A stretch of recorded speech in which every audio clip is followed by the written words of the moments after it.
लो गजमुक्ता, तुम्हारी पायल। तुम्हें राज नर्तकी बनना मंगलप्रद हो। तुम्हें याद है ये पायल? हाँ, मुझे याद है। तुमने अभी तक इसे संभाल के रखा है। ये अकेली अधूरी सी थी। अब तुम्हें इसकी आवश्यकता नहीं है?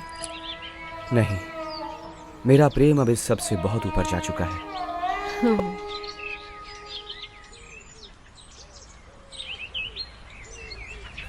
चारू, मुझे राजकवि की उपाधि मिली तो तुमने मुझे कोई उपहार नहीं दिया, और गजमुक्ता राज नर्तकी बनी तो तुमने उसे पायल भेंट की।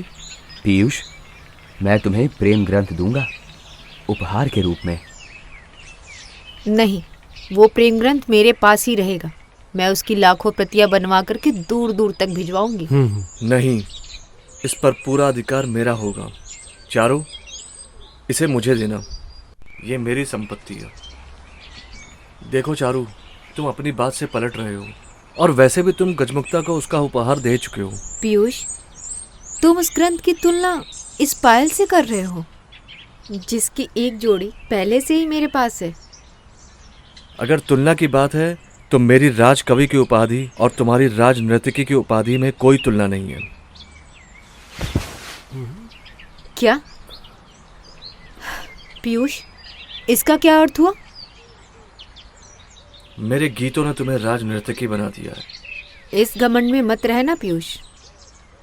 मेरा नृत्य तुम्हारे गीतों में रस भरता है, और जिस कारण ये पूरा रंग महल झूमता है, तुम्हारे गीतों को मैं रोम रोम में भर के नाचती हूँ, जिस कारण आज तुम राजकवि हो।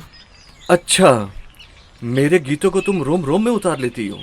हाँ, उतार लेती हूँ। तो हो जाए परीक्षा। हाँ, हो जाए। चारू, जरा इस पट्टी से गजमुक्ता के नेत्र बंद करना।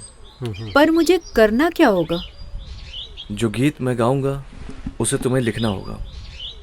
कहाँ? पेज पर। गीत की हर पंक्ति के बाद कलम को स्याही में डुबोकर चारू तुम्हें देगा, और तुम बिना देखे लिख रही हो, इस बात का साक्षी भी चारू होगा। तो शुरू करें? ये कैसी परीक्षा है? लगता है डर गई। मेरी आंखों को बंद करके तुम अपनी पीठ पर मुझसे गीत लिखवाना चाहते हो? तुम गीत की एक पंक्ति गाओ, मैं उसे पत्र पर लिख सकती हूँ। तुम्हारे पीठ पर लिखने का क्या आशय है, और मेरी आंख बंद करने का क्या अर्थ है? नेत्र बंद होंगे